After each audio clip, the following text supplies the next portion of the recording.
Hidden deep in the rugged cliffs of ancient Lycia, carved into stone with precision that defies time, lie tombs that whisper secrets from a civilization long gone. These aren't just burial chambers, they're time capsules, each one guarded by cryptic inscriptions that have baffled scholars for centuries. Who were the Lycians, and why did they leave behind these enigmatic messages, etched so carefully into their final resting places? Today, we're unraveling the mystery of 30 of these cryptic inscriptions, pieces of a puzzle that could rewrite what we know about this forgotten culture. Picture this: towering tombs perched on cliffsides, their facades adorned with intricate carvings of lions, warriors, and gods, as if standing sentinel over the souls within. The Lycians didn't bury their dead underground, they lifted them toward the sky, as if reaching for the divine. But what's truly haunting are the words left behind. Some inscriptions warn of curses, others speak of forgotten heroes, and a few remain utterly indecipherable, their meanings lost to the ages. These aren't just random etchings, they're clues to a society that valued honor, mystery, and the afterlife in ways we're only beginning to understand. What if these inscriptions aren't just memorials but messages meant for us centuries later? What if the Lycians knew their words would one day tempt the curious to dig deeper? As we explore these 30 cryptic texts, we'll piece together fragments of a story that spans warriors, traders, and perhaps even lost rituals. This isn't just about decoding ancient script, it's about stepping into the minds of people who believed their words could echo through time. So let's begin the journey. By the end, you might find yourself looking at these tombs not as relics of the past, but as living puzzles waiting for their next clue to be uncovered. High on the cliffs of Xanthos, one tomb stands apart from the rest, its weathered surface bearing an inscription that echoes like a voice from the battlefield. The words, carved in Lycian script, have been painstakingly translated to reveal what scholars believe is a warrior's oath, a solemn promise etched in stone for eternity. The language itself is striking, unlike the flowery dedications of neighboring cultures. This text is blunt, almost urgent, as if the speaker's very survival depended on its power. Some phrases flicker between defiance and despair, with one line reading, "May the gods witness this vow, and may my enemies falter beneath its weight." But what was this oath truly meant to accomplish? Theories abound. One school of thought argues it's a curse designed to bind the warrior's foes even in death. Others suggest it's a plea to divine forces, a desperate call for protection in a world where honor and survival were intertwined. The most compelling interpretation, though, comes from a fragment that seems to address future generations directly. "Let no hand disturb this rest, lest the oath awaken." Could this be more than a personal vow? Could the Lycians have believed words held tangible power, that a promise carved in stone could reach across centuries? Linguists have noted something unusual in the grammar. The verbs shift tense unpredictably, as if the speaker exists in multiple moments at once. It's a feature found in ritual texts where time collapses into a single sacred present. This has led some researchers to speculate the oath wasn't just for the warrior's lifetime, but for all who might encounter his tomb.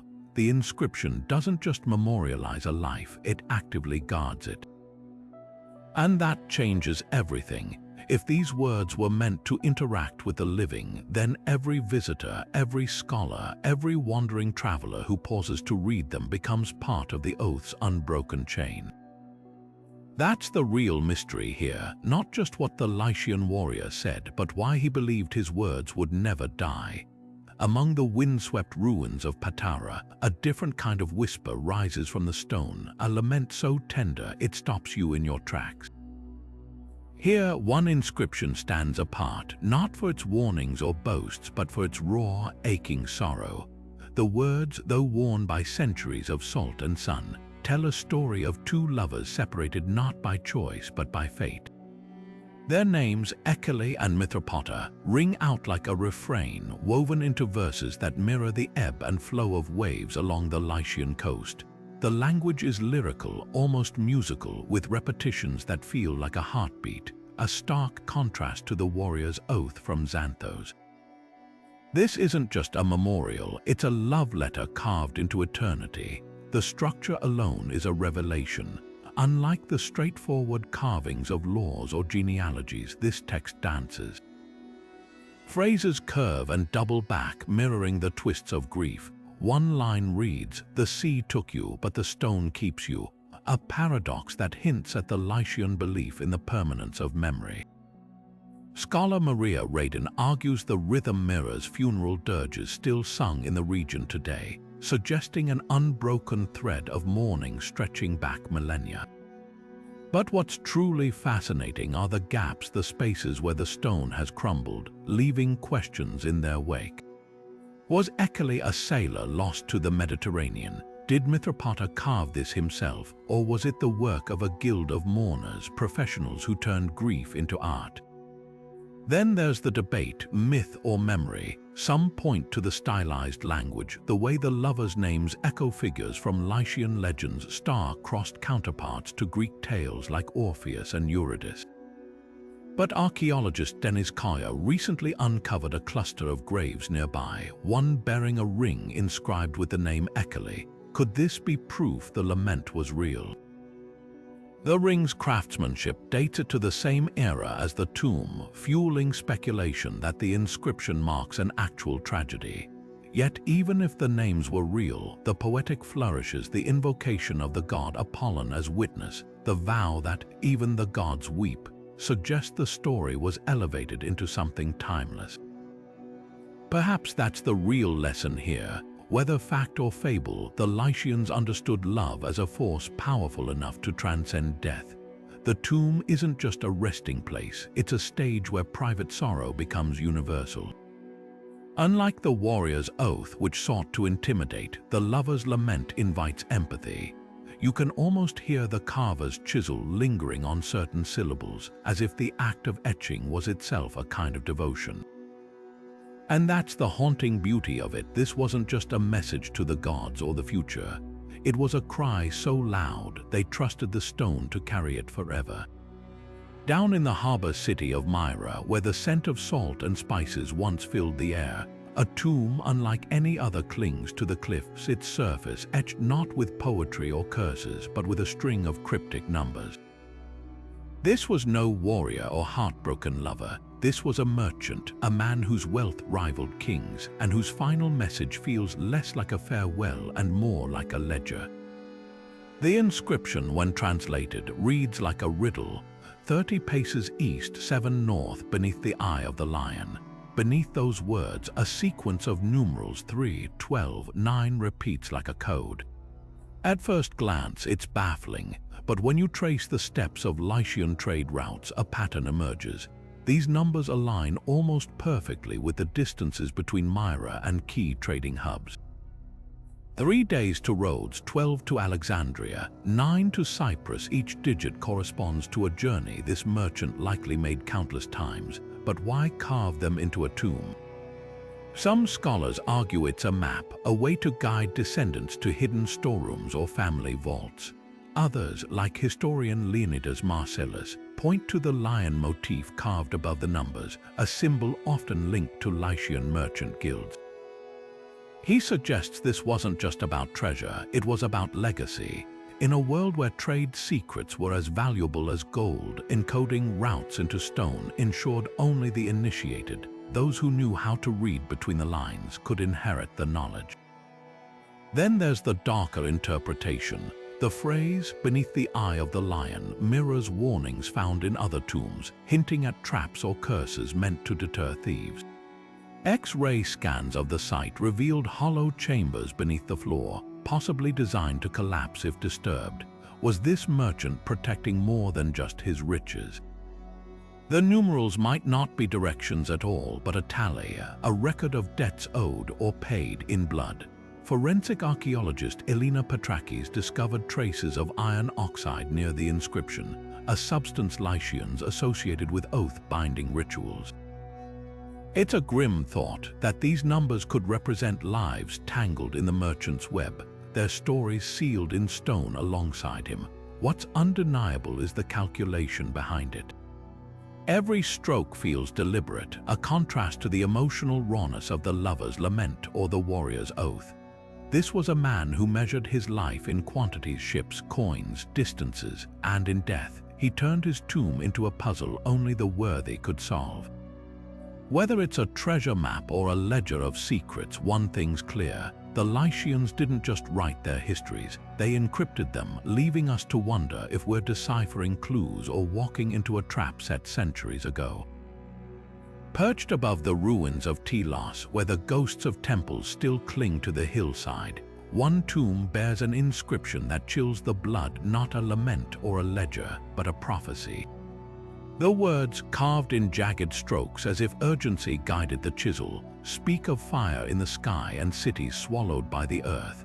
Unlike the merchant's coded numbers or the lover's sorrow, this text pulses with the cadence of a divine vision.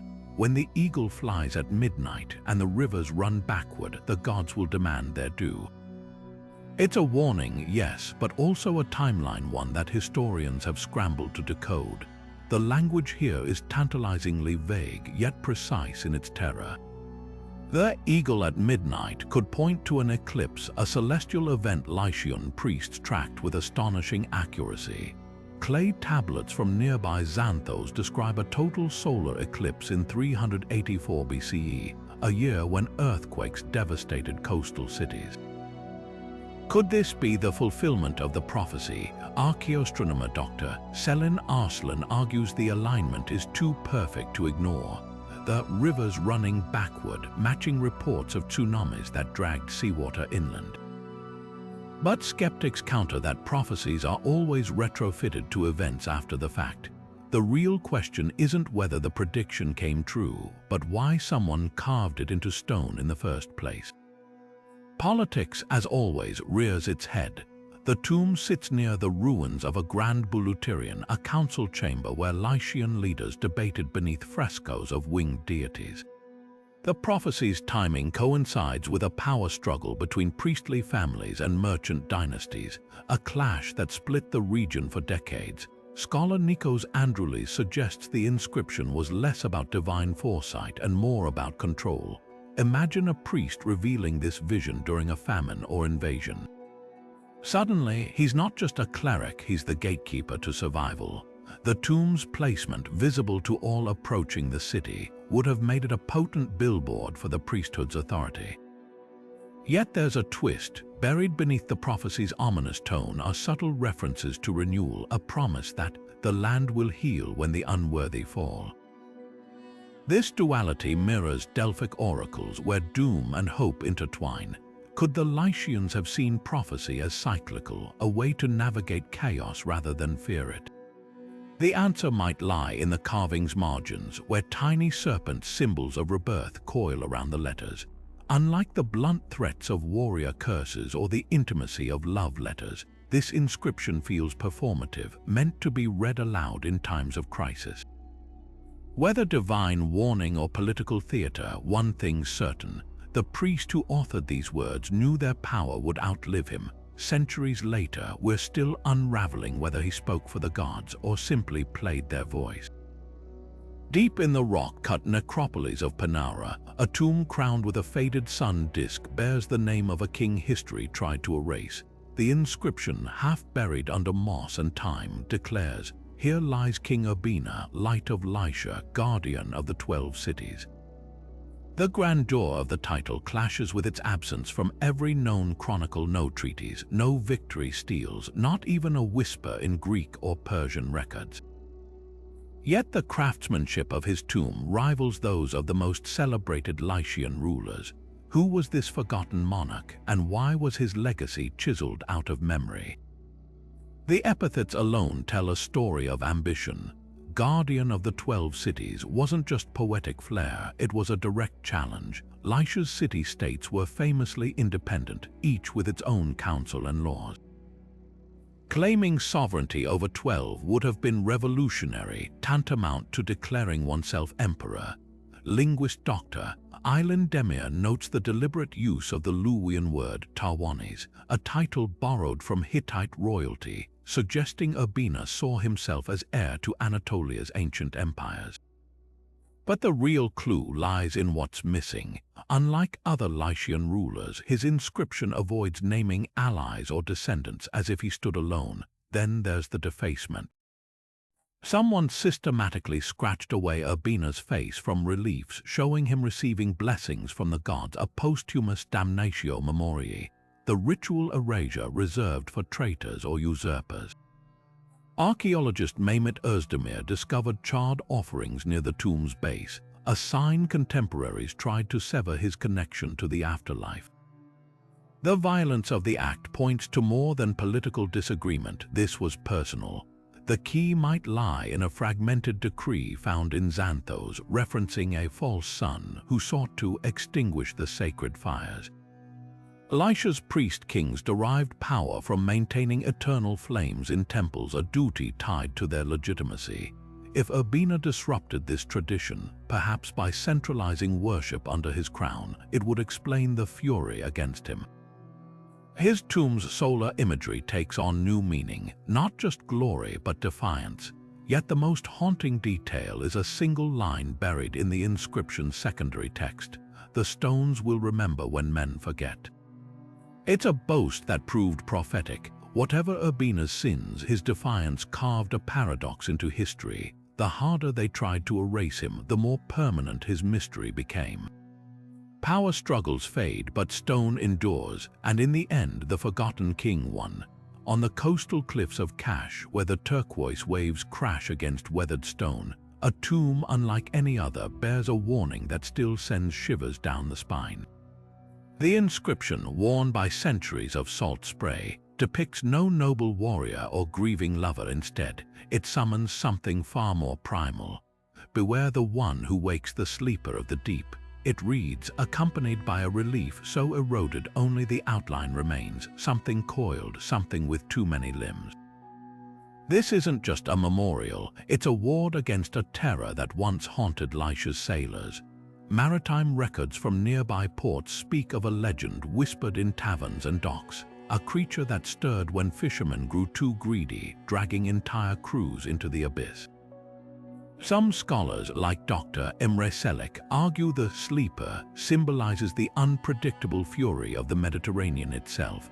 The Lycians were master navigators, but their ships vanished often, swallowed by sudden storms or the hidden claws of underwater earthquakes. The inscription's timing coincides with a period of increased seismic activity, evidenced by submerged ruins off the coast. Could the monster be a metaphor for tsunamis, their devastation so incomprehensible that myth became the only language to contain it? But others point to the relief's peculiar details, the way the creature's limbs resemble not tentacles but tangled ropes. Pirate raids plagued these waters, their ships often disguised with false flags. Historian Lara Whitman suggests the curse might target grave robbers, invoking a sea beast as a stand-in for human predators. After all, Kash was a wealthy trade hub, its tombs filled with gold and ivory.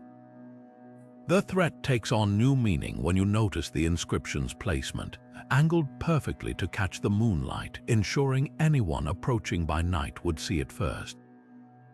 Modern divers have added an eerie twist. In 2010, a team exploring a nearby shipwreck reported sonar readings of something massive, brief, distorted, then gone. Oceanographers dismissed it as a thermal layer, but the local diving community still calls that stretch of water the sleeper's lair. Whether the Lycians feared a literal beast or something more abstract, their warning endures. And perhaps that's the point. Fear, like stone, outlives its origins. Today, when fishermen in Kash avoid certain currents at dusk, or when a storm rolls in too quickly, you'll hear the old ones murmur, "The sleeper is turning." The curse, it seems, still holds power. Nestled among the honeycomb cliffs of Panara, one tomb refuses to be just another monument. It's a riddle wrapped in stone. The inscription chiseled above its entrance doesn't boast of the deceased's lineage or deeds. Instead, it taunts, "I am the child of earth and starfire, raised by hands that measured the sky's tears." At first glance, it reads like poetry, but to Lycian builders, these words were a blueprint hiding technical mastery behind lyrical flourishes. Take that phrase, starfire. Scholars once dismissed it as mere metaphor until geologist Dr. Yilmaz analyzed the tomb's mortar. His findings revealed flecks of obsidian volcanic glass mixed into the binding material. In Lycia, obsidian was called the tears of Hephaestus, believed to strengthen stone against earthquakes. The builders weren't just decorating, they were documenting their innovation. Even more telling is the reference to measuring the sky's tears. Ancient rainfall charts from nearby Patara show Panara's tombs were strategically angled to divert water along hidden channels, preventing erosion. Their hands in the riddle, likely the guild of architect priests who combined hydrology with sacred geometry. Yet the real puzzle lies deeper. Midway through the inscription, the tone shifts. Beware the weightless stone, for it carries the heavens. For years, this baffled researchers. Then, in 2019, a restoration team discovered hollow cavities in the tomb's ceiling chambers filled with pumice, a lightweight volcanic rock. This wasn't just structural genius, it was deception. The weightless stone stabilized the dome while creating the illusion it floated unsupported, a trick to awe visitors. The final lines twist the knife, seek the key where the mason's shadow never falls. Archaeologist Elif Aydin solved this by accident. Her equipment bag slipped, striking the tomb's northwest corner at noon. The resulting echo revealed a hidden compartment, perfectly aligned so the sun never cast a shadow there. Inside, a set of bronze tools and a clay tablet detailing the tomb's angles.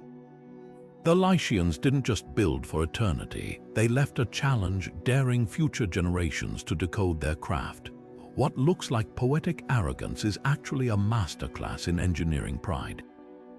Every metaphor serves a purpose, every riddle a safeguard against forgotten knowledge. Unlike the merchant's coded numbers or the prophet's warnings, this inscription doesn't guard gold or power, it protects the builder's legacy. And in that, it speaks volumes. The Lycians didn't merely carve tombs, they wrote their brilliance into the stone itself, ensuring even if their names faded, their genius never would. In the quiet valley of Sidima, where olive trees whisper secrets to the ruins, a single tomb stands apart, not for its grandeur but for its raw, trembling plea. The inscription, worn almost to illegibility by centuries of wind, tells the story of someone cast out, someone desperate to be remembered. Though my name is erased from the city's gates, let it live here in stone. Let the travelers who pass know I once walked among you. The words are neither boast nor curse, but a fragile thread of identity clinging to the edge of oblivion. Exile in Lycia wasn't just banishment, it was social death. Legal decrees from Xanthos describe it as the unmaking, stripping the condemned of property, lineage, even the right to be mourned. But this exile's tone defies expectation. There's no rage, no appeal to the gods for justice. Instead, a quiet urgency hums beneath the lines, as if the carver feared their very essence might dissolve without this testament. Linguist Dr. Hakan Evren identifies a grammatical quirk. The verbs shift between past and present tense, as if the speaker exists in both worlds at once. I am a citizen, then was a father. It's the syntax of someone clinging to a life already lost, yet the most telling detail is what's missing. Nowhere does the text name the crime. Was it theft, treason, or something more personal, a love affair that defied caste, a blasphemy whispered in the wrong ear? Historian Aylin Tosson cites a fragmentary court record found near Sidima, referencing a man exiled for breaking the silence of the assembly. Lycia's democracy was fierce. Speaking out of turn could upend sacred debates, but the ambiguity here is deliberate. The exile doesn't defend or confess. They simply say, remember me as I was, not as they named me. Defiance hides in the margins. The tomb's placement, visible from the road to the city gates, ensured every returning merchant, every pilgrim would see it. A final thumb to the nose of authority, and there's something achingly human in that. In a culture where identity was tied to community, this exile carved their own memorial, rewriting the terms of their erasure. The stone doesn't just plead, it rebels. Modern visitors often leave small tokens at the tomb's base, coins, ribbons, as if answering a call across millennia. Perhaps that's the point. Exile couldn't silence this voice. 2,000 years later, we're still listening. High in the mountains of Lycia, where the night sky stretches untouched by modern light, a tomb facade shimmers with an inscription that seems to pulse with moonlight. The words, carved in delicate, flowing script, form a hymn to a goddess simply called the Silver-Horned One, a title found nowhere else in the ancient world. Unlike the stark warnings of warrior tombs or the coded riddles of merchants, this text unfolds like a song, each line rising and falling like the moon itself. She who walks the tides of heaven, whose breath is the dew on olive leaves, whose tears are the pearls of lost sailors.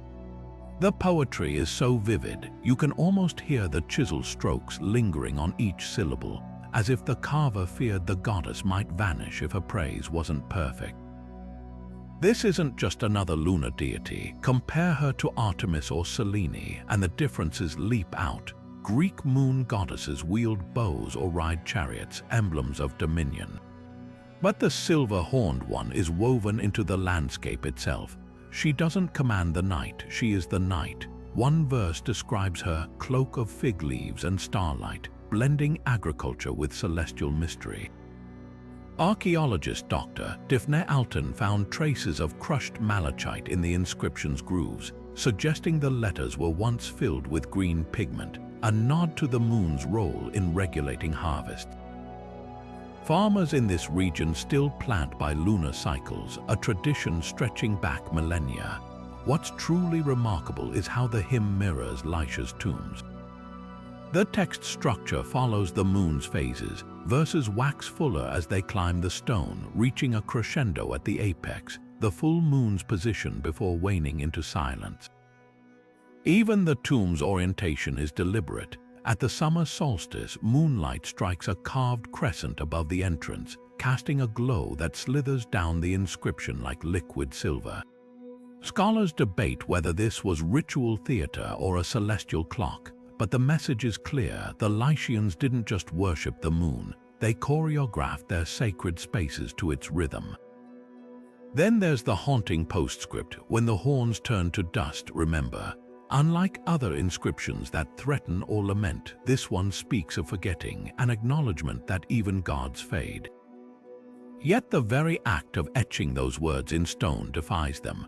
Today, when the moon hangs low over the ruins, modern visitors report a peculiar shimmer along the inscription's edges, as if the silver-horned one still traces her fingers over the letters. Whether optical illusion or something older, the effect is undeniable. The Lycians didn't just write hymns, they built conversations with the sky, knowing the moon would always answer.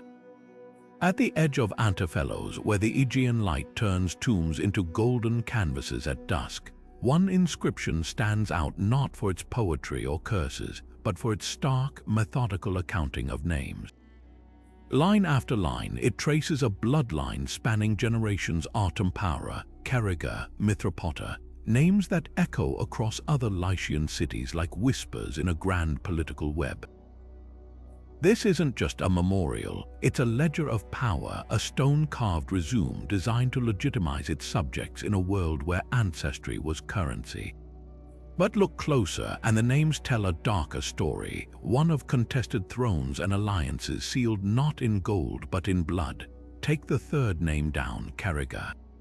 Records from Xanthos mention a ruler by that title who seized power after a night of broken oaths, likely a coup.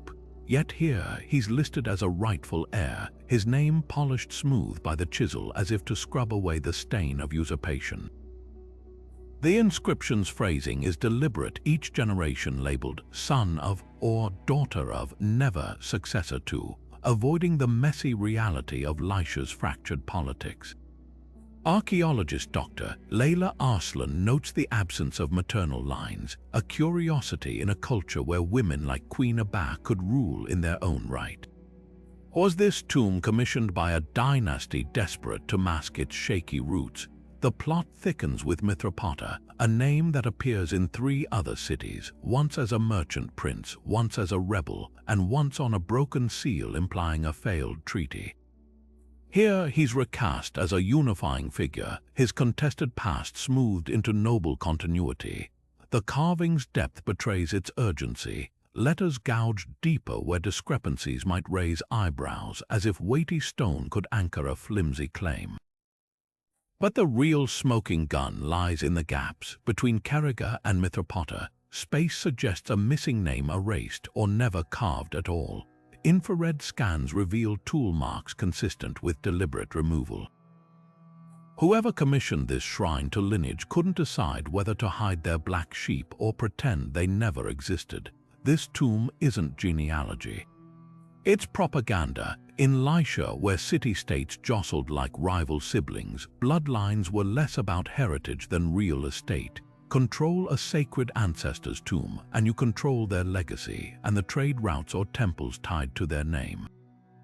The Antifello's inscription reads like a chess move, each name a piece placed to claim checkmate over history itself. Yet in their haste to rewrite the past, the carvers left clues to the truth. The stone remembers even when the names lie. Beneath the looming cliffs of Archaeology, a communal tomb bears the scars of a battle that reshaped Lycia. The inscription, etched in jagged, hurried strokes, speaks not of individual glory but of collective sacrifice. Here lie the sons of the Red Earth, those who stood when the phalanx broke. The language is raw, stripped of the usual epithets, no invocations of gods or promises of eternal honor. Instead, it reads like a dispatch from the front lines, each word heavy with the weight of dust and blood. Historians have pieced together the battle's context from fragmented Persian scrolls and Greek mercenary logs. The Red Earth likely refers to the iron-rich soil outside Lamira, where Lycian rebels clashed with a Persian punitive force around 400 BCE. The reference to a broken phalanx is telling Lycian infantry, trained in Greek tactics, were renowned for holding formations against overwhelming odds. For them to fracture suggests a massacre. Dr. Cyrus Ammon's reconstruction points to a desperate last stand. The tomb's skeletal remains show brutal close-quarter wounds with arrowheads lodged in vertebrae, evidence of a rout. Yet the inscription's tone defies easy categorization. Is it triumph or lament? Lines like, "They drank the bitter cup to its dregs," evoke Homeric valor, but the next stanza twists, "and the earth swallowed their shouts whole." That shift from epic to elegy is jarring. Epigrapher Dr. Lael Gultekin argues the carver was a survivor, someone who saw the battle's true cost. The absence of individual names supports this. Unlike warrior tombs celebrating personal deeds, this stone anonymizes the dead into a single, shattered unit. The debate hinges on one ambiguous phrase, the price paid in full. Persian records boast of crushing Lycian resistance, but Lycian oral traditions, collected centuries later, speak of this battle as a turning point, a defiance that forced Persia to grant Lycia unprecedented autonomy. Was the carver subtly claiming victory, or were these words a quiet protest carved where only the dead could hear? Modern visitors often leave red poppies at the tomb's base, a nod to the Red Earth and its unspoken question, do we remember the battle for its heroism or for the silence that followed? The stone offers no answer. It simply stands, a monument to the one truth every soldier knows: war writes its epitaphs in contradictions. On the sun-baked stones of Olympos, where the ruins of a once great harbor city crumble into the sea, an inscription defies every expectation. Unlike the curses or laments of other Lycian tombs, this one sprawls across the rock face in a series of precise angles and intersecting lines. A geometric puzzle that has fueled expeditions, debates, and no small amount of obsession. At first glance, it resembles a star chart or the blueprint for a labyrinth, but look closer and the shapes resolve into something more deliberate, a sequence of triangles, circles, and zigzagging paths that some claim is a map to a lost Lycian sanctuary. The question isn't just what it depicts, but why someone would encode directions in stone for eternity. Dr. Emin Kirker, who first documented the inscription in the 1980s, noticed something peculiar. The angles between the lines correspond almost exactly to the alignment of three mountain peaks visible from Olympos: Mount Chimera, Totale, and Musa Dogi. Plot them on a grid and they form a perfect triangle with the tomb at its center. That's no accident, but here's where theories diverge. One faction, led by archaeologist Nazli Durukan, argues this is a literal treasure map pointing to an undiscovered temple or royal cache. In 2012, her team followed the triangulation to a remote hillside, uncovering pottery shards stamped with a rare Lycian symbol, a tantalizing hint, though no vault of gold materialized. Others hear a different whisper in the geometry. The late scholar Professor Yusuf Akbulut spent years comparing the patterns to sacred diagrams from Hittite and Minoan rituals. His radical hypothesis: the map isn't guiding travelers to a physical place but to a state of mind, a meditative path meant to mirror the Lycian afterlife journey. The zigzags, he noted, match descriptions of the twisting river in funeral texts, while the circles could represent ritual stopping points. This interpretation gains traction when you examine the tomb's interior. Niches along the walls align with the inscription's nodes, as if the dead were meant to walk the path posthumously. Then there's the hoax theory. Skeptics point to the inscription's crispness compared to weathered surrounding texts, suggesting it was added centuries later, perhaps by Roman antiquarians eager to fabricate a mystery. But geochemist Dr. Aslihan Yuatseva's recent analysis threw a wrench in that argument. Mineral deposits in the carvings match other verified Lycian work, dating it squarely to the 4th century BCE. The truth may lie in the intersection of all three ideas. Lycia's priests were known for layered symbolism. A map could be both practical and sacred, a guide for pilgrims and souls. The real enigma isn't the inscription's meaning, but its audience. Was it meant for the living seeking hidden sites, the dead navigating the underworld, or future generations hungry for enigmas?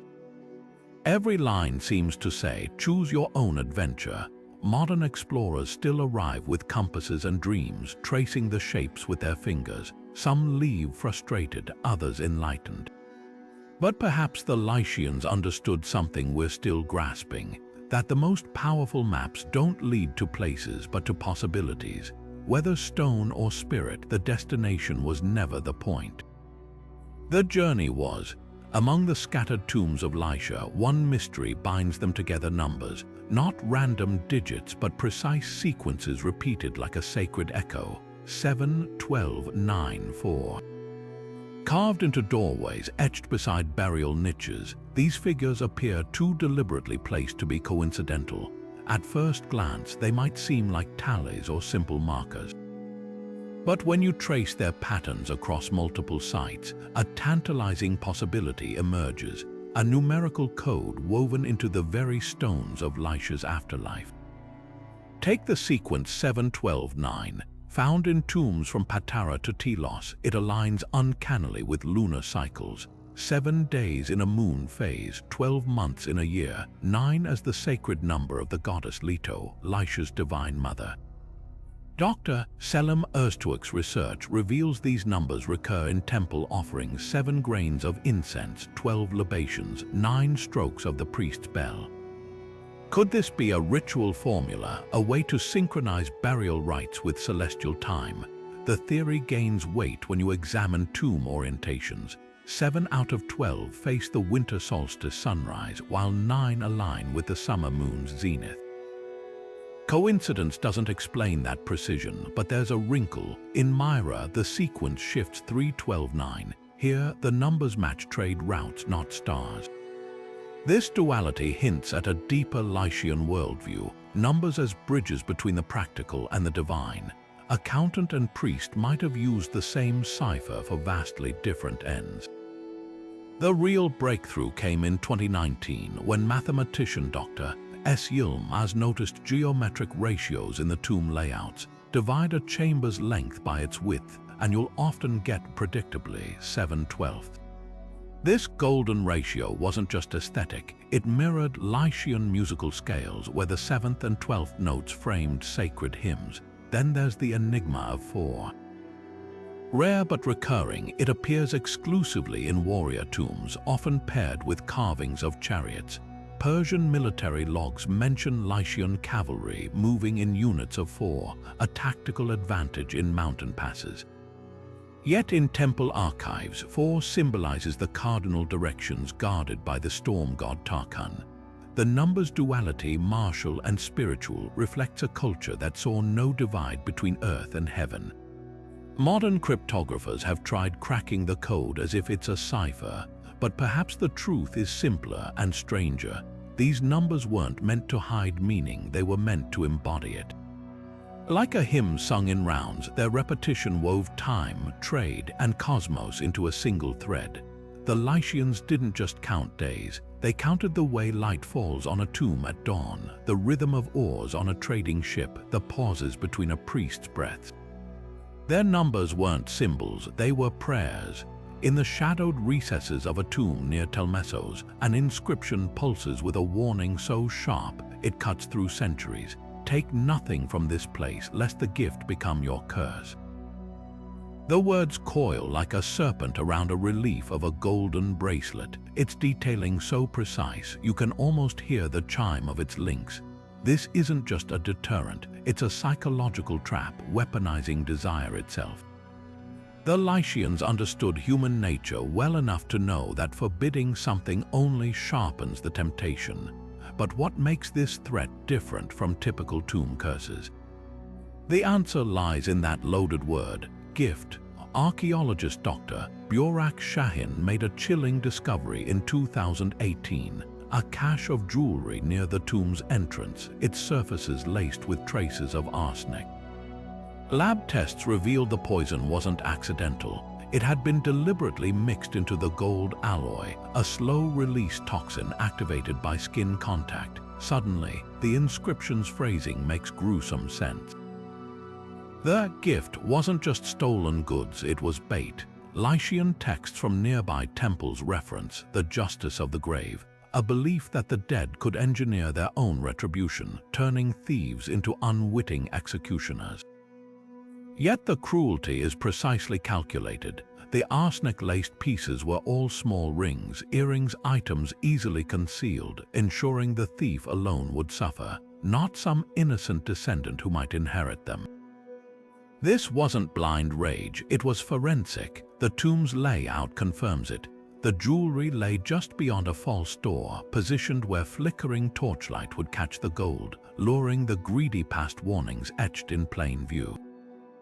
But here's the twist. The same excavation uncovered a clay tablet near the tomb's true entrance, listing donations to the city's temple. Cross-referencing names revealed the deceased was a merchant infamous for selling diluted spices. Was the poisoned jewelry poetic justice, a cheat in life setting traps in death, or something darker? Professor Aylan Demir posits that the curse might have been a final transaction. By leaving tainted wealth, the merchant ensured his name would live on in whispers, a legend too terrifying to forget. Modern chemists confirm the arsenic would have caused agonizing symptoms, paralysis, hallucinations, effects easily interpreted as supernatural vengeance. The brilliance of the scheme lies in its duality. To the Lycians, it wasn't just chemistry, it was cosmology, a curse and a contract sealed by the thief's own hand. The inscription doesn't say, "You will die." It says, "You chose this," and that's far more terrifying because the real curse isn't the poison. It's the moment the thief realizes too late that they were never looting a tomb. The tomb was looting them. Hidden in the ruins of Fellows, a single line of verse clings to the crumbling facade of a poet's tomb, its letters worn soft as a whisper. the swallow dips its wings where the last light bleeds. At first glance, it could be a simple epitaph, but the rhythm betrays something grander, a line of dactylic hexameter, the same meter used in Homer's epics. This isn't just mourning, it's a fragment of a story, a sliver of a Lycian poetic tradition that barely survived the ages. The imagery alone is revelatory. Swallows were sacred to the Lycians, their migration patterns dictating planting seasons and naval expeditions. Yet here, the bird isn't a herald or omen, it's an artist painting the sky with its wings. Dr. Esra Korkmaz, a specialist in Anatolian poetics, notes the verb choice. Dips implies intention, as if the swallow is inscribing the sunset.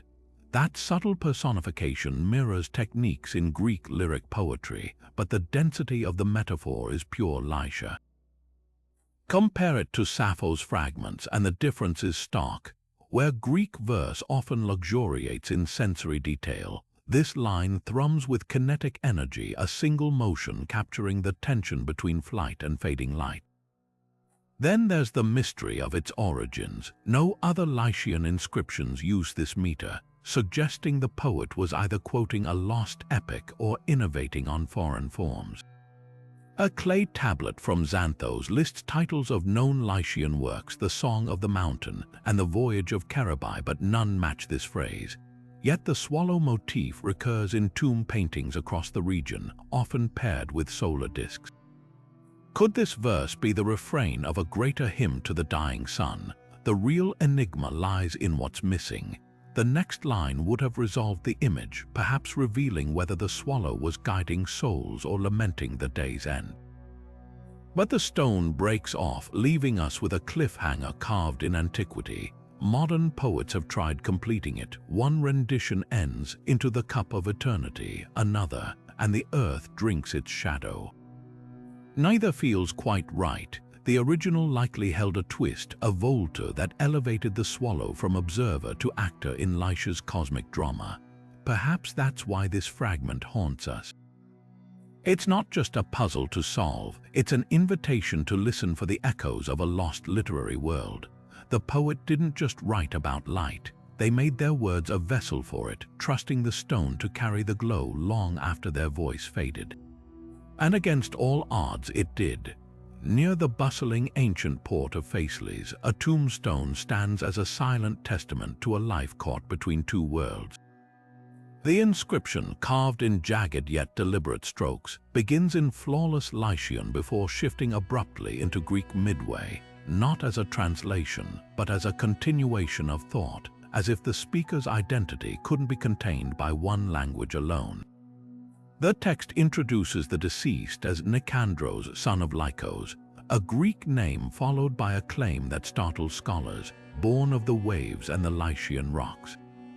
This isn't just a memorial, it's a cultural collision set in stone. Why would a Greek merchant, sailor, or exile be granted burial in Lycian soil, a privilege fiercely guarded by local clans? The answer lies in the inscription's nuances.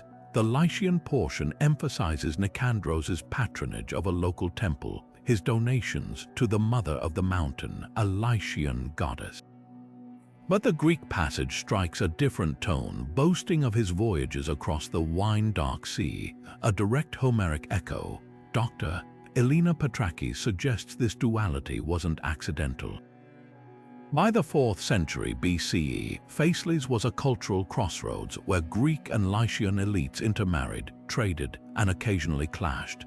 Nicandros' tomb reads like a carefully negotiated identity, appealing to Lycian piety while flaunting Greek literacy, a balancing act for a man who belonged to both worlds and neither.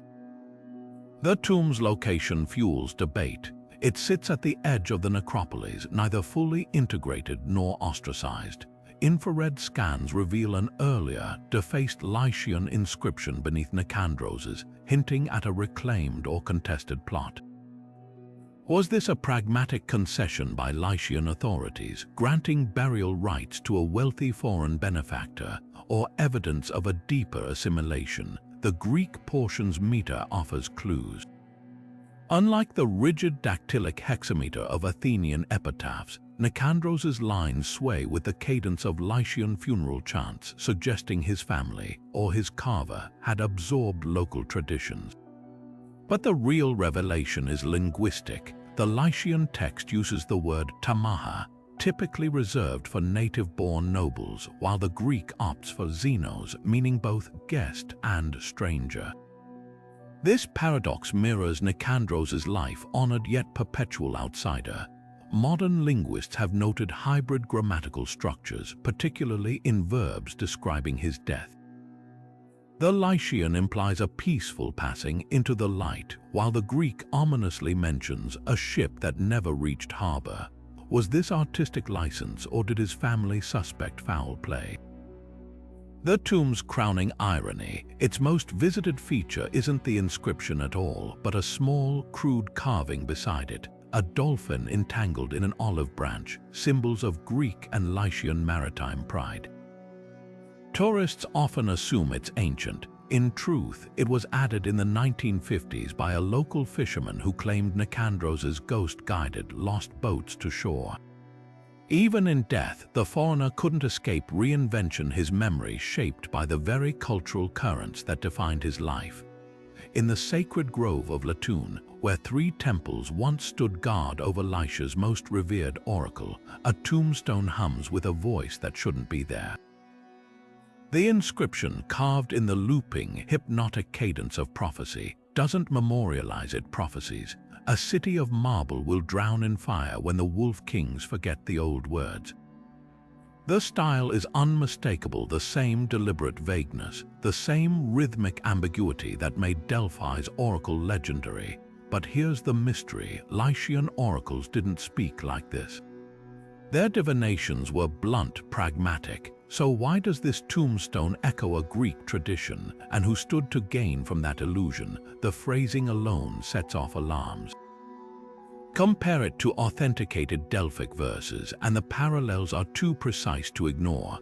Greek oracles often used animal metaphors, wolf kings, and natural disasters as veiled political warnings. But Lycian prophecies, as recorded on temple tablets, favored concrete symbols, chips for trade disputes, arrows for invasions. Dr. Emre Sakir's linguistic analysis reveals another oddity: the verb tenses. Genuine Lycian oracles used present-future constructions. The god sees and will strike. But this text employs the Greek future perfect, will have drowned, a grammatical subtlety only a classically educated scribe would know. Enter King Pericles of Lamira, a Hellenophile ruler who minted coins with his face beside Apollo's. Historical records accuse him of importing Greek priests to bolster his legitimacy during a revolt. Could this tombstone be part of that campaign? Archaeologist Dr. Aylan Demir points to the stone's placement flanking the path to Latun's main shrine, where pilgrims would have paused to read. The message's ominous tone, "drown in fire," mirrors unrest during Pericles' reign, when rebel cities were torched. Coincidence, or a not-so-subtle warning dressed up as divine judgment? But the plot thickens beneath the surface.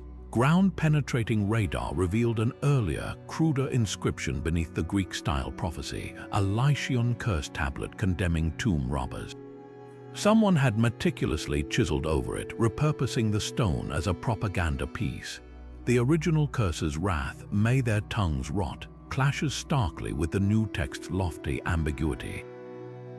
This wasn't just forgery, it was a calculated overwriting of tradition, a literal layering of Greek authority atop Lycian roots, yet the most telling detail is the audience.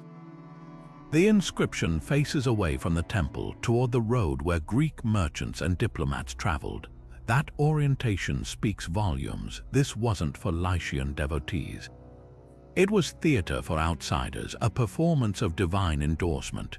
Modern historians still debate whether Pericles believed his own spin or simply understood the power of a well-placed prophecy. But the stone's endurance answers one question definitively: whether fake or forced, the oracle's whisper worked. 2 millennia later, we're still parsing its lies. Beneath the ruins of ancient Telos, a tomb harbors an inscription so eerie, even seasoned archaeologists hesitate to linger after sunset. The words, carved in jagged, downward slanting letters, speak of a pact sealed in the House of Shadows. Unlike typical funerary texts that honor ancestors or warn thieves, this one reads like a contract, a chilling agreement between the living and something far older. The phrasing is deliberate, almost legalistic. The undersigned pledges his voice to the unseen, his breath to the silent ones. Who or what were the Lycians bargaining with in these shadowed halls? Lycian underworld beliefs paint a complex picture. While Greek Hades was a static realm of the dead, Lycian texts describe a dynamic, almost transactional afterlife. Tablets from Patara mention shadow walkers, spirits who could move between worlds if certain rituals were performed. The key was reciprocity. Offerings weren't just gifts, they were binding terms. Dr. Ken Yilmaz points to a passage in the Xanthos obelisk where a king boasts of feeding the shadows with bull's blood, implying an ongoing exchange rather than one-time tribute. This tomb's inscription takes it further. The pact specifies exact payments, 3 nights of chanting, 7 vessels of honey wine, and the name of the firstborn. The last condition is particularly jarring. Was this symbolic, a surrender of legacy, or literal, secret society or spiritual journey? The evidence splits.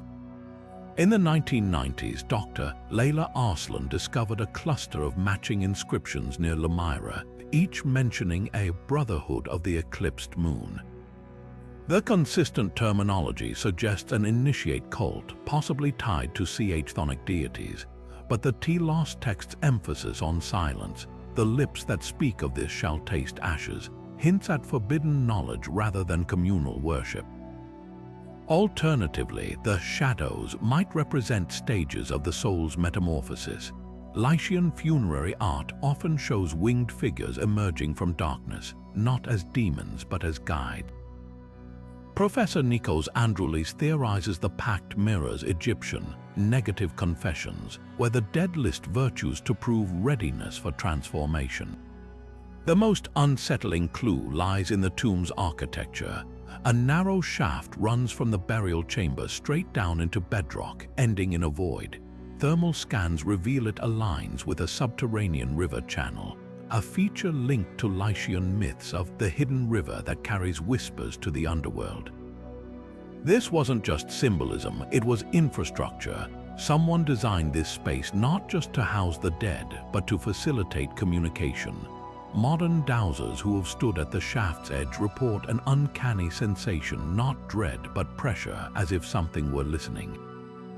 Whether cult, metaphor, or something between, the Shadow Pact reveals a culture that didn't fear death so much as negotiate with it. The real question isn't what the Lycians believed. It's whether they believed the shadows held up their end of the bargain. At the edge of Lycia's lost city of Gagi, a tomb stands frozen in time. Its inscription cut short mid-sentence, the final letters trailing off into jagged, unpolished stone. The fragment reads, "For those who tread this path, know that the truest treasure lies not in gold but in." And there the message ends, no punctuation, no elegant flourish, just silence.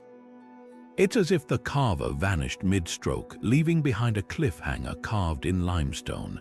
But what shattered this final thought? The possibilities unravel like a thread pulled from a burial shroud. One school of thought points to violence. Gagi's ruins bear the scars of a sudden attack, charred beams, arrowheads embedded in walls. Archaeologist Dr. Divne Alton discovered the tomb's chisel abandoned at the base, its handle stained with iron oxide, likely blood. Could the artisan have fled or fallen as invaders breached the city gates? Yet the inscription's content complicates this theory. The word treasure aligns with other Lycian texts referencing spiritual wealth, not material riches. Was this a priest's final sermon, interrupted not by blades but by a more insidious threat? Skeletal remains nearby show signs of plague, suggesting the carver might have collapsed mid-task, his lungs failing before his chisel could. Then there's the politics. Gagi was a hotbed of dissent in its final years, with graffiti condemning the wolf kings of nearby Xanthos. The tomb's patron, a merchant named Tarkas, appears in scrolls as a vocal critic of Lycia's Persian-aligned elite. Historian Dr. Cyrus Ammon found evidence his properties were seized weeks before the tomb's commissioning. Did censors silence Tarkas's message, scrubbing the stone clean of rebellion? Infrared imaging reveals faint traces beneath the abrupt ending, a possible erasure, though too faded to decipher. The greatest clue might lie in what wasn't carved. The blank space is precisely sized for 12 more letters, the exact length of the Lycian word anaxiformiga, meaning the unbroken thread. In funerary texts, this phrase described the soul's continuity beyond death. Was the tomb meant to promise eternity, only to be severed by fate, or was the message darker? A recently deciphered tablet from the same era warns of treasures that blind the seeker, hinting at forbidden knowledge. Perhaps the inscription wasn't cut short. Perhaps it was a warning left deliberately unfinished, lest the wrong eyes comprehend its end. Modern conservators have resisted completing the line, though tourists often scratch guesses into the margins. Wisdom, silence, and forgiveness crowd the stone, each a testament to our hunger for closure, but the Lycians understood the power of the unsaid. In leaving this message suspended between worlds, they created something more potent than any epitaph, an echo that refuses to fade. The real treasure isn't what's missing. It's the longing to know. High above the ancient city of Xanthos, a tomb's weathered facade bears the image of a creature both majestic and terrifying, a griffin. Its eagle's wings spread wide, lion's claws gripping the stone as if frozen mid-leap. The inscription beneath it reads not as a plea to the gods, but as a direct command to the beast itself. Guard this gate, let no hand pass but the worthy.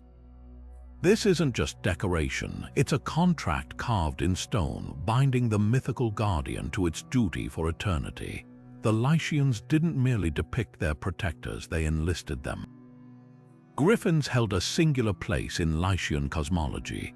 Unlike Greek or Persian art, where they often symbolized royalty or divine favor, here they were gatekeepers of the underworld.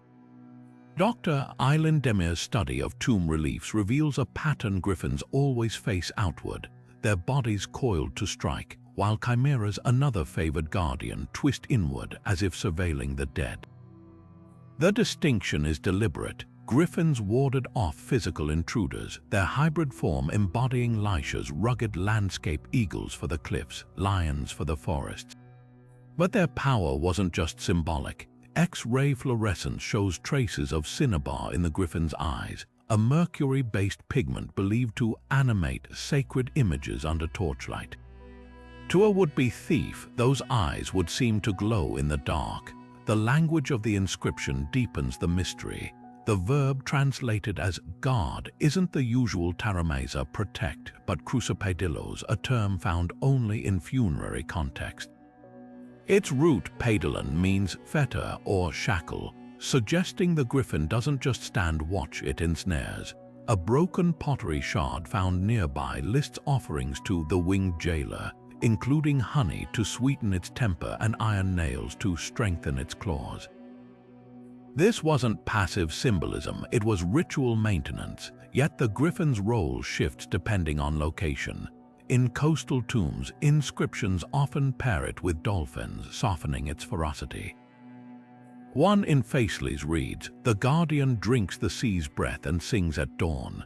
Here, the griffin becomes a psychopomp, guiding sailors' souls with its cries, a far cry from the snarling sentinels inland. This duality reflects Lycia's own identity, half mountain fortress, half maritime power.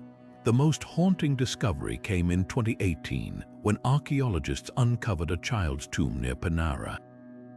The griffin here is small, its wings sheltering rather than spread, and the inscription whispers, "Little one, you need no sword where this one flies."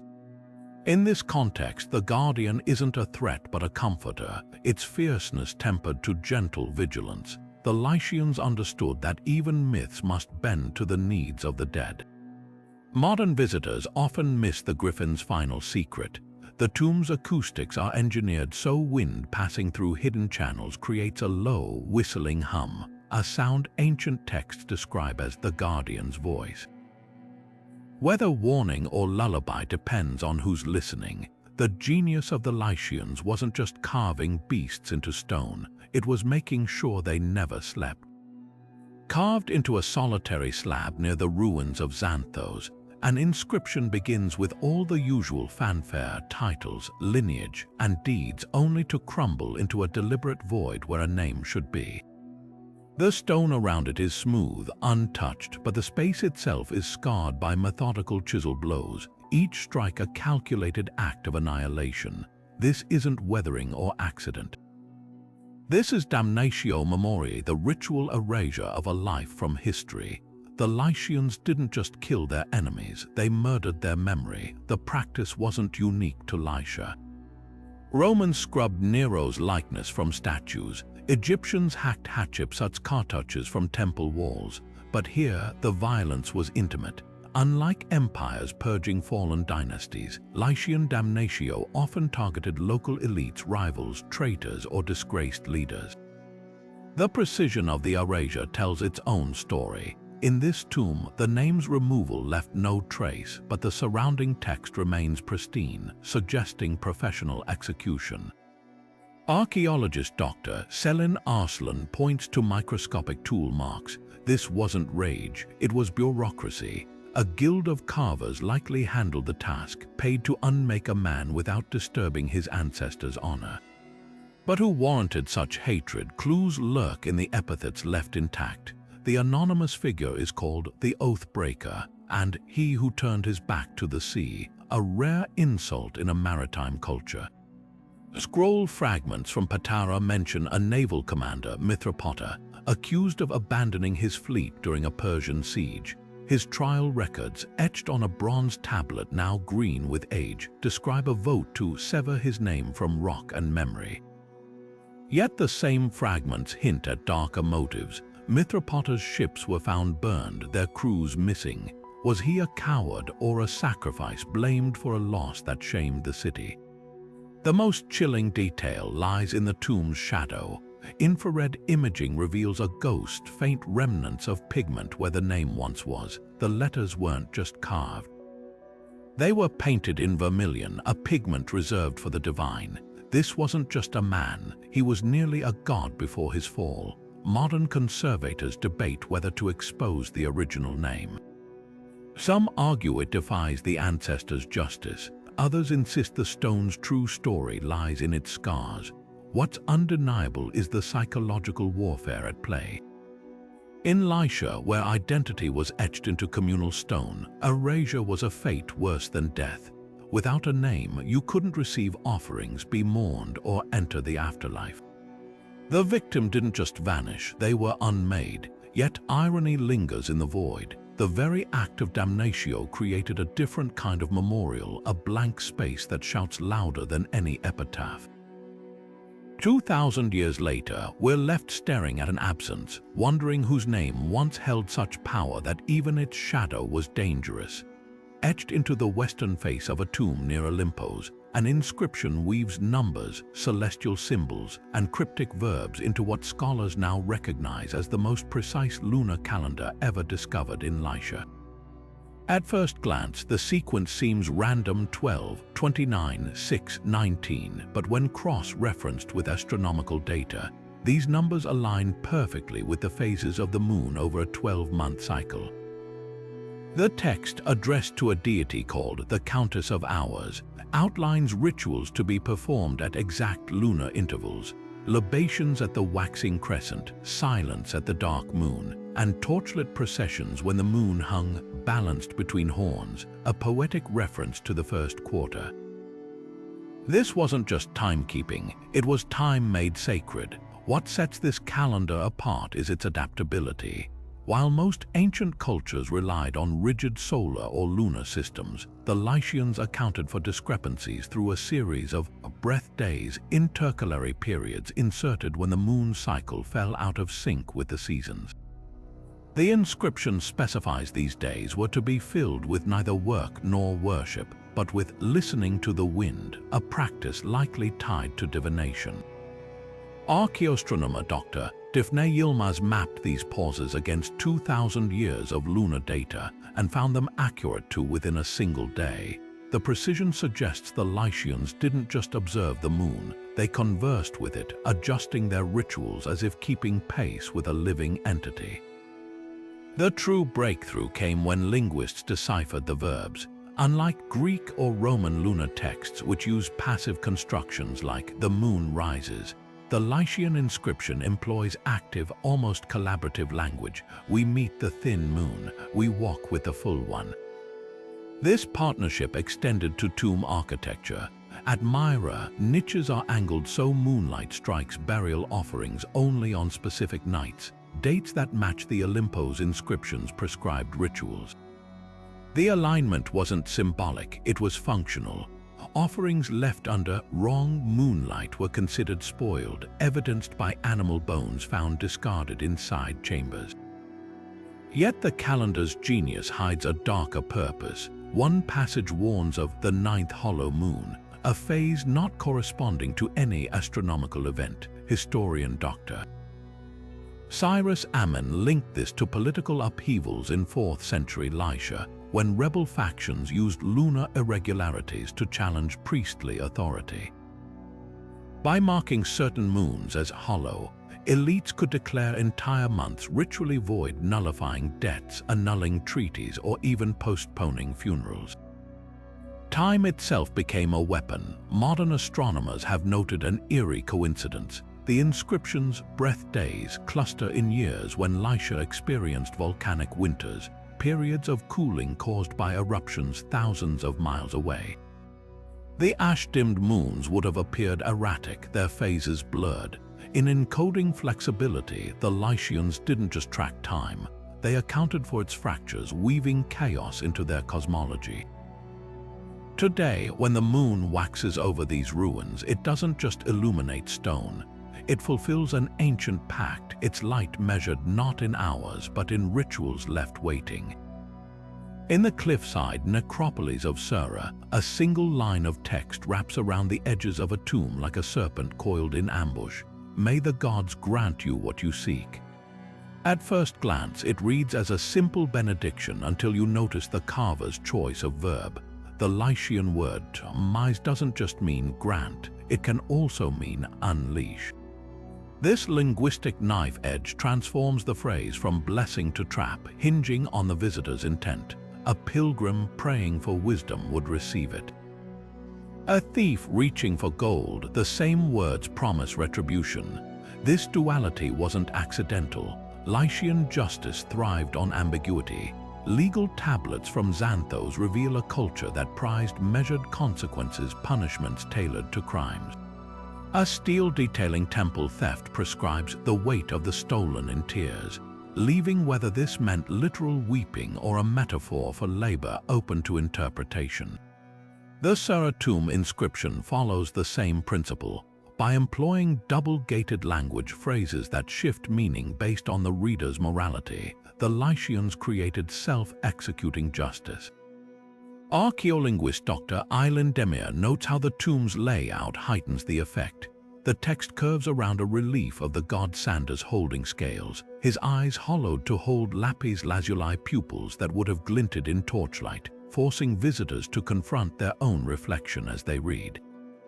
But the true mastery lies in the omitted subject. Most blessings specify which gods are invoked: Apollon for truth, Leto for mercy. Here, the deities remain unnamed, a void that pulls the reader's subconscious fears into the open. Dr. Emre Sakia's analysis of similar texts identifies a pattern. Curses wear the guise of blessings when targeting the guilty, playing on their dread of divine scrutiny. A merchant with clean hands might smile at the words. A corrupt official would hear them as "May the gods expose what you seek." modern parallels abound. The phrase, "be careful what you wish for," carries the same veiled menace, but the Lycians elevated ambiguity to an art form. In Patara, a courtroom inscription warns, "The liar's tongue will taste its own verdict." Does this mean literally eating one's words or suffering the consequences of deceit? The stone refuses to specify, the Lycian Tombs' final stroke of genius. Its acoustics, the curved inscription acts as a sound funnel, amplifying whispers directed at the relief of Sanders. A thief's nervous mutterings would echo back distorted, while a pious visitor's prayers rang clear. Justice wasn't just written, it was engineered into the very stone, a trap that only sprang for those who armed it themselves. What reads like poetry was actually precision-tuned psychology. The Lycians understood that the sharpest threats don't brandish swords, they hold mirrors. Deep inside the tomb of a Lycian noble in Cyane, an inscription curls along the ceiling in deliberate, spiraled strokes, not just to be read but to be heard. The words, when spoken aloud, don't fade into silence. They ricochet off the walls, gathering strength, as if the tomb itself is whispering them back. This isn't an accident of architecture. It's a meticulously engineered echo chamber designed to bend sound to the Lycians' most sacred purpose, conversation with the dead. Acoustic analysis reveals the genius behind the design. The tomb's walls are subtly convex, angled to focus reverberations toward a central sarcophagus, while narrow channels carved into the ceiling disperse echoes at precise intervals. Speak a prayer near the entrance, and your voice lingers for an unnatural 8 seconds long enough, Lycian texts suggest, for the deceased to form a reply. Dr. Emin Kirker, who mapped these sound patterns, compares it to the resonance of a bronze bell. The tomb doesn't just amplify, it shapes sound, filtering out certain syllables while emphasizing others, almost like tuning a musical instrument. But why go to such lengths? The answer lies in the inscription's content. Unlike typical epitaphs, these words are phrased as questions. Do you hear us? Does the water still reflect the sky? Each query is tailored to produce distinct echoes. The Lycian word for hear, tata, ricochets sharply, while water, awad, lingers in a liquid hum. This wasn't mere poetry, it was an auditory test. If the tomb answered with the expected echoes, it signaled the dead were listening. Archaeologists found clay votives nearby inscribed with the same phrases likely used by mourners to practice their dialogues with the afterlife. The true breakthrough came when researchers noticed the tomb's alignment. The entrance faces a distant gorge where natural wind currents create a low, harmonic drone during equinoxes.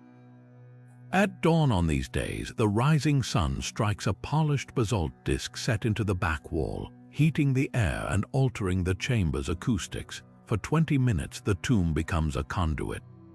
Speak into it, and your voice emerges distorted, slower, as if stretched across time.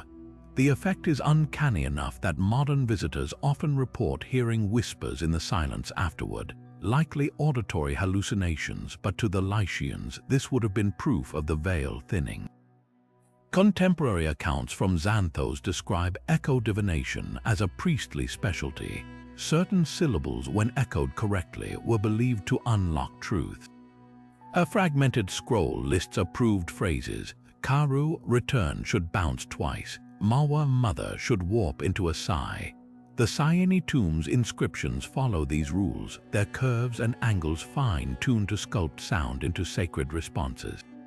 Even the material matters. The limestone here is flecked with quartz, a mineral known to vibrate at specific frequencies, but the most haunting detail.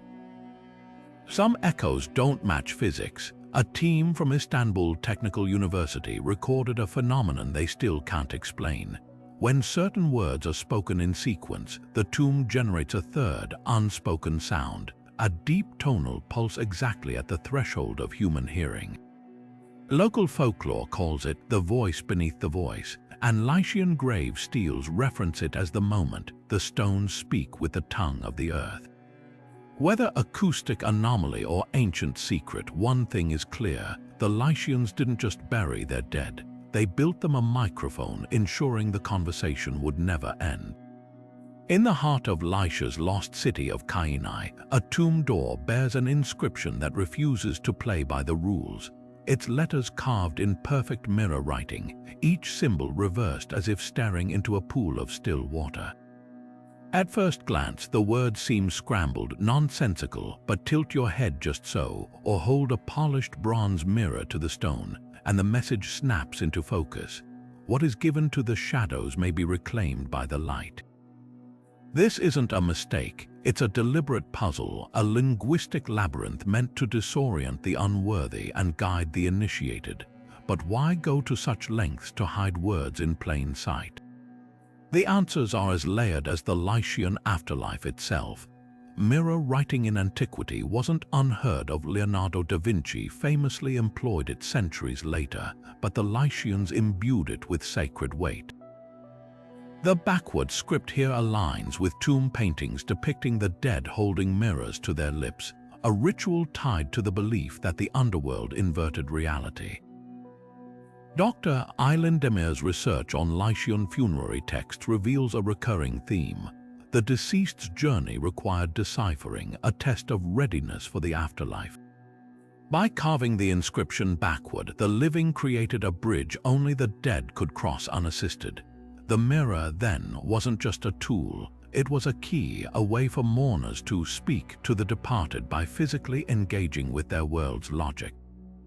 Yet practicality lurks beneath the mysticism.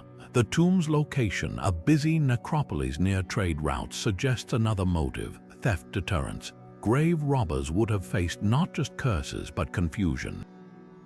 The mirror writing technique exploits a quirk of human cognition. Most thieves in haste wouldn't pause to decode gibberish. Archaeologist Dr. Emre Sakir points to scorch marks near the inscription, evidence that torches were held close to read it. The flickering light would have made the reversed letters dance, he notes. Only someone with patience or prior knowledge could steady their hands long enough to solve it. The final layer lies in Lycia's obsession with symmetry. Temple facades, pottery designs, even city layouts adhered to strict bilateral harmony. A mirrored inscription, then, might have been the ultimate nod to balance, a textual yin and yang. The same tomb features reliefs of twin griffins facing opposite directions, their tails intertwining to form an infinity symbol. The mirrored words, when reflected, create a perfect palindromic structure, the end echoing the beginning, just as life mirrored death in Lycian cosmology. Modern attempts to replicate the effect reveal its brilliance. Using period-accurate mirrors, researchers found the reflected text cast shadows that align with solstice sunlight, illuminating hidden chambers within the tomb. The Lycians didn't just write backward, they engineered their words to unlock secrets in multiple dimensions. Whether serving the dead, thwarting thieves, or honoring cosmic order, this mirror code proves their genius wasn't just in what they carved, but how they made the stone speak in riddles only the worthy could unravel. Beneath the sun-bleached surfaces of Lycian tombs, traces of long-lost pigments whisper stories that monotone stone alone could never tell. While today's visitors see only weathered limestone, infrared imaging and microscopic analysis reveal a startling truth. These inscriptions were once alive with color, each hue a deliberate language in itself. Red ochre pulsed through the veins of ancestral names, declaring unbroken bloodlines. Ultramarine, painstakingly imported from Afghanistan, crowned mentions of the gods like lapis lazuli halos. Even the greens held meaning: malachite for fertility, copper verdigris for the cycle of decay and renewal. These weren't mere decorations, they were visual incantations designed to resonate in both mortal and divine eyes. The chemistry of these pigments tells its own saga. Take the blood red found in warrior tombs, a mix of cinnabar and iron oxide, heated to intensify its vividness. Laboratory tests show traces of beeswax mixed into the formula, a technique borrowed from Egyptian embalmers to make the color endure as long as the bones themselves. Yet the same tombs show how time fights back. Where sunlight struck names painted with orpiment, a brilliant yellow arsenic sulfide, the pigment has decayed into gray powder, leaving ghostly voids where golden epithets once shimmered. The irony is cruel. The brighter the color, the faster it faded, as if the Lycians' love of luminosity hastened its demise. Blue, the rarest and most sacred pigment, carries the heaviest symbolism. Reserved for deities and deified rulers, it was crafted from crushed lapis lazuli carried along trade routes that stretched from Babylon to the Indus Valley. A single ounce could cost a merchant's yearly earnings, making its use a statement of both piety and power. In the tomb of the azure mantle at Patara, spectral imaging uncovered a stunning detail. The word immortal was painted not just in blue, but layered over gold leaf, creating an optical illusion of radiance meant to mimic the god's unfading light. The effect would have been hypnotic under flickering torchlight, a visual proclamation that divinity transcended mere stone. Why did these colors vanish so completely?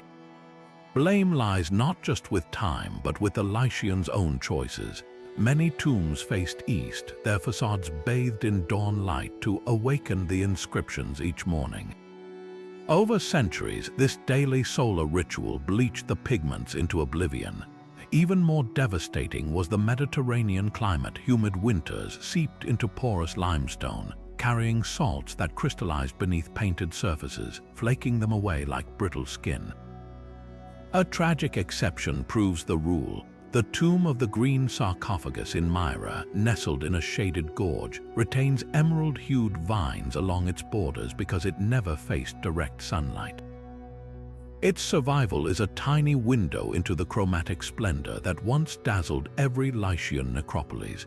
Modern technology now teases out these lost palettes. Multispectral scanners at Xanthos detected traces of Tyrian purple, a dye worth its weight in silver, around the edges of a queen's epitaph, suggesting her name once blazed in royal splendor. Elsewhere, X-ray fluorescence reveals how politicking played out in pigment choices. One usurper's tomb shows traces of gold overpainting original blue, a blatant and failed attempt to visually promote himself to divine status. The stones, it seems, keep receipts. Perhaps the most poignant discovery came from a humble craftsman's tomb in Antiphelos. Here, conservators found a child's handprint in fugitive red clay, not part of the formal inscription, but a fleeting gesture of love from someone who couldn't bear to say goodbye. The print's edges are blurred, as if the small fingers lingered too long in wet pigment. Of all the colors lost to time, this one aches the most. It reminds us that beneath the symbolism and status, these tombs were built by human hands for hearts that grieved in every shade of sorrow. The irony, this unassuming, unplanned mark outlasted the carefully applied sacred hues around it, a quiet rebellion against oblivion, proving that sometimes the most ephemeral gestures endure the longest. Among the grand tombs and cryptic warnings, one inscription stands apart for its heartbreaking simplicity. "Mother, I brought you flowers." Carved in uneven, almost hesitant strokes, these words were found in a small tomb near Telos, nestled beside the remains of a child no older than 5 or 6.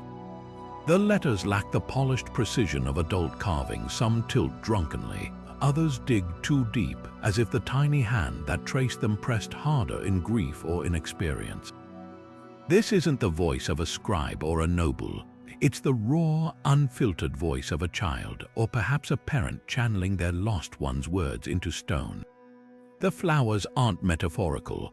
Archaeobotanists found traces of petals preserved in the tomb's mortar, wild cyclamen and myrtle, blooms a child could easily gather from Lycia's hillsides. Their presence reveals a cultural intimacy with death that might unsettle modern sensibilities. Lycian children weren't shielded from mortality, they participated in it. Grave goods in other child tombs include miniature spindle whorls, tiny bronze mirrors, even little knives, objects that suggest children were buried not as innocents set apart, but as full members of the household, equipped for the afterlife just like adults. But the inscription's true power lies in its tense. The verb brought teed is in the perfective aspect, a grammatical form indicating completed action. This subtle choice transforms the sentence. It's not "I bring an ongoing offering" or "I will bring a promise." It's a definitive statement. The act is finished, yet its meaning persists. Linguist Dr. Daphne Alton interprets this as a bridge between worlds.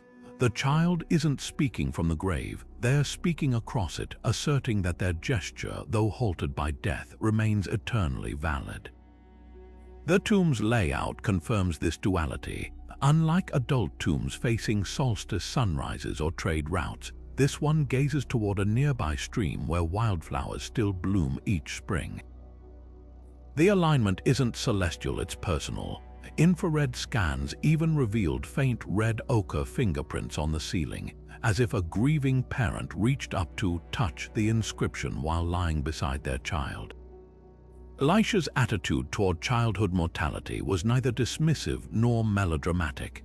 Smaller graves weren't hidden away but placed prominently near family plots, their markers often depicting the deceased playing with pets or holding favorite toys.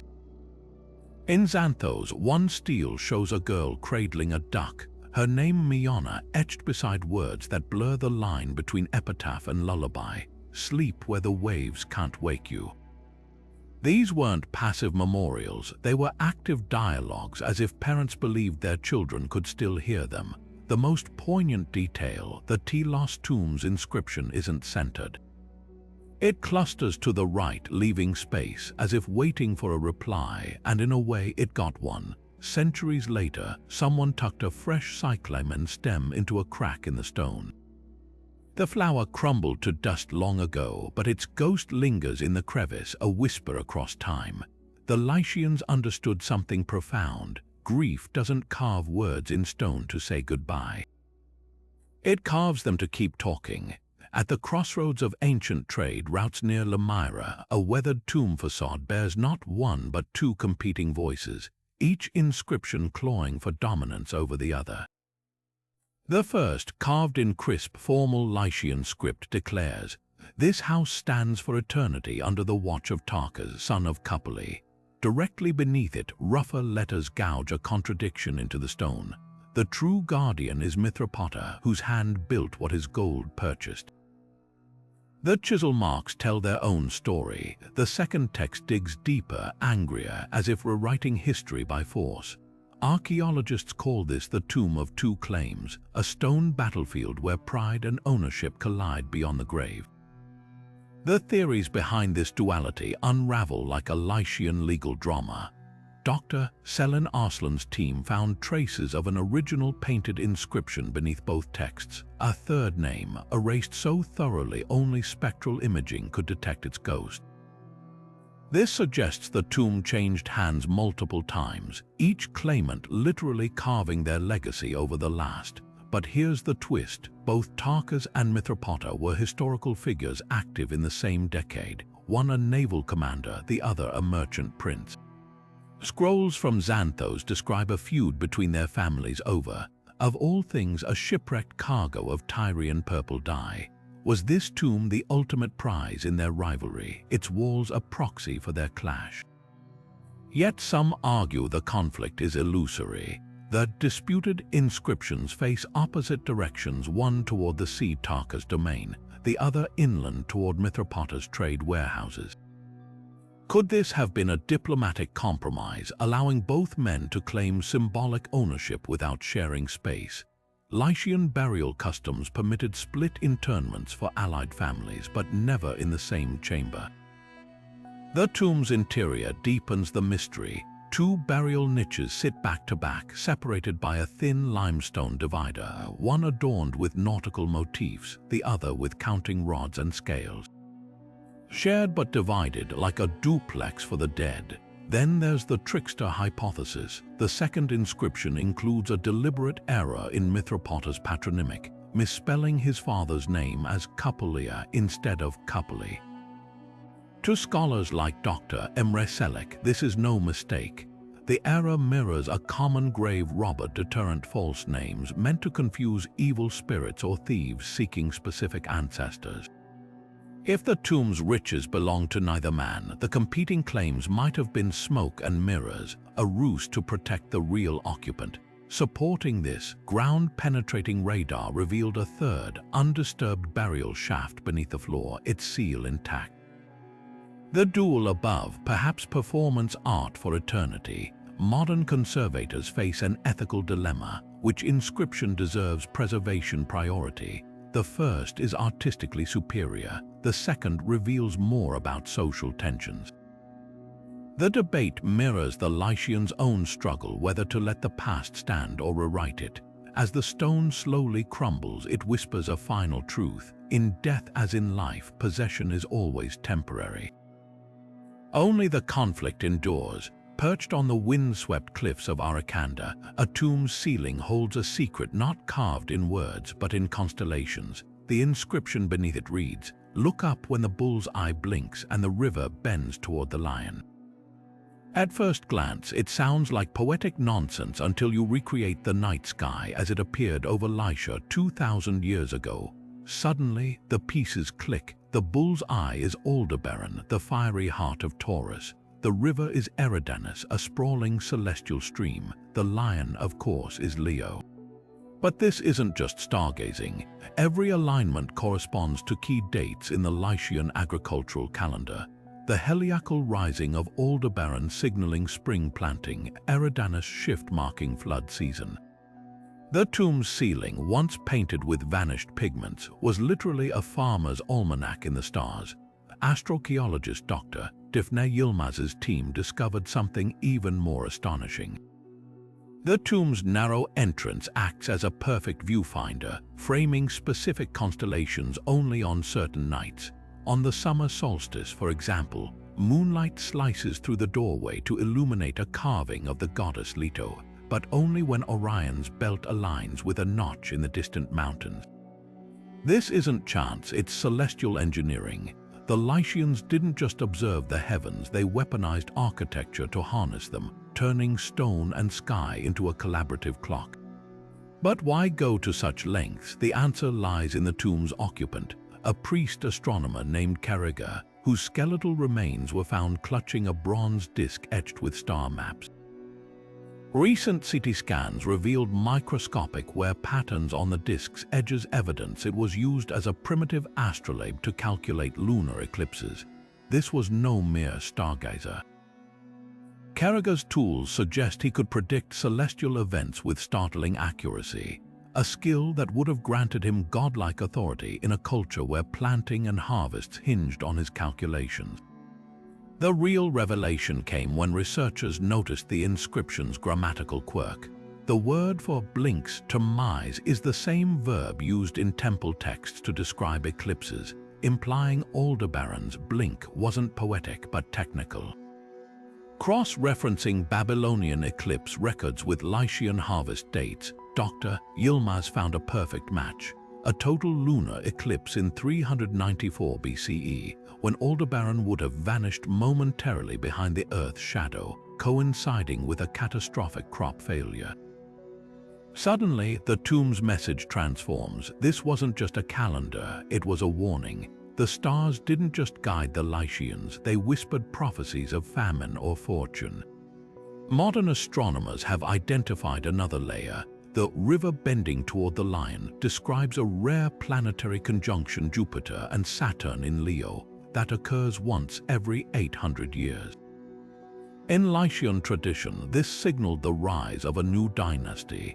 Sure enough, Carraga's tomb dates to the exact year that dynasty seized power. Was the inscription celestial propaganda, legitimizing their rule? Or perhaps a final act of defiance, a priest encoding his descent in the stars, trusting future generations to decode it? Today, when you stand in that tomb on the right night, the past blazes to life. The constellations haven't changed, but our understanding of them has.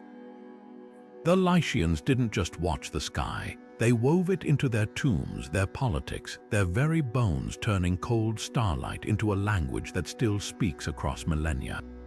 At the edge of the Lycian world, where the cliffs of Antiphelos drop into the sea, a tombstone stands etched with words that make modern visitors do a double take. If you're reading this, you're standing on my roof, mind the loose tiles. This isn't a solemn epitaph or a dire warning. It's a joke carved in stone, a final wink from someone who refused to let death have the last word. The inscription's playful tone rips through centuries of solemnity, offering startling proof that the Lycians didn't just mourn their dead, they sometimes teased them too. What makes this humor so disarming is its specificity. Unlike generic well wishes, these words engage directly with the living. The reference to loose tiles mirrors complaints found in Lycian household letters, where bad roofing was a perennial gripe. Archaeologist Dr. Emre Çelik discovered matching ceramic fragments nearby actual roof tiles deliberately placed upside down in the tomb's foundation. This was interactive humor, a prank stretching across millennia. The deceased wasn't just making light of mortality, they were orchestrating a physical punchline, ensuring visitors would literally walk over the setup. But was this one maverick's rebellion or part of a broader cultural attitude? Scrolls from Xanthos reveal a tradition of laughter feasts held at tombs where mourners shared embarrassing stories about the deceased. One fresco in Patara even shows a grinning skeleton offering wine to guests, the caption reading, "At least I don't have to pay for this round." These examples suggest Lycians viewed humor as a bridge between worlds, not a breach of decorum. The tomb's layout leans into the bit. The inscription isn't prominently displayed, it's carved near the base, visible only when someone steps close enough to stand on the roof. Even the font is cheekier than usual, with letters shaped like tumbling bricks. This wasn't an afterthought, it was a full comedic production. Linguist Dr. Aylan Demir notes the wordplay. The Lycian word for tiles, kuppa, sounds suspiciously like their term for prank, kuppy, a pun lost until now. Modern parallels abound. From Roman tombs declaring, "I was not, I was, I am not, I don't care," to contemporary headstones like, "I told you I was sick," humanity's instinct to laugh at death transcends eras. But the Lycians added layers. Infrared scans reveal the Antiphelos tomb's interior walls were painted with caricatures, exaggerated portraits of the deceased tripping over a stool or wearing his helmet backward. This wasn't mockery, it was affection etched in pigment. The real genius lies in what the joke conceals. Beneath the tiles, excavators found a second, heartfelt message. "Laughter was my armor. Now it's my gift." The humor wasn't defiance, it was generosity, a way to ease the burden of grief. In a culture where tombs were meeting places for the living, these moments of levity kept conversation flowing, memories fresh. So the next time you chuckle at an ancient epitaph, remember, 2,000 years ago, someone planned that reaction. They knew stone outlasts flesh, but laughter outlasts both. And in the end, the tomb with the last laugh isn't the one with the grandest carvings. It's the one that still makes the living smile. From warrior oaths vibrating with battlefield urgency to merchants encoding trade secrets into stone, from lovers etching their grief into cliffsides to exiles carving their defiance into the margins of memory, these 30 inscriptions aren't just words. They're a mosaic of Lycian consciousness, each fragment refracting a different facet of how these people wrestled with the grand, unanswerable questions. What does it mean to be remembered? How do the living speak to the dead? And what survives when a civilization crumbles? Take a step back, and the diversity astonishes. There's the numerical poetry of traders who measured their lives in sailing days, the star maps of priests who turned tombs into celestial clocks, the grinning humor of someone who mocked mortality from beyond the grave. But amid this variety, patterns emerge: obsessions with contracts, whether carved in curses or cosmic alignments. The Lycians didn't just believe in promises, they built mechanisms to enforce them across centuries. A merchant's ledger became a trap for thieves. A widow's lament doubled as a legal claim on eternal memory. Even their jokes were binding, threading levity into the fabric of eternity. Yet for every answer these inscriptions offer, three new questions unfurl. Why did the Lycians trust stone more than scrolls to carry their voices? Was it the permanence, the tactile weight of a chisel's bite, or something deeper, a belief that words etched into the earth's bones might seep into the underworld itself? And what do we make of the gaps, the names scrubbed away, the prophecies half erased, the child's handprint left to smudge in red clay? These silences shout as loudly as the carvings. Perhaps the most haunting lesson isn't in any single inscription, but in their collective defiance. The warrior's oath that outlived his enemies, the lover's cry that still tugs at our hearts. The forgotten king whose empty space on the stone screams louder than any epitaph. The Lycians knew their words would be found not by the gods, not by their descendants, but by strangers like us, sifting through ruins they couldn't imagine. And still they wrote, so here's the invitation, stand with me at the edge of these mysteries, trace the letters in museum replicas or digital scans. Let your fingers hover over the grooves where a grieving parent's chisel slipped or a dying poet's hand faltered. Then ask yourself, what would you carve if you knew the stone would outlast empires? A secret, a warning, a joke for the ages. The tombs are listening. And long after this video ends, their echoes will keep turning in the dark, waiting for the next curious soul to lean in and whisper back.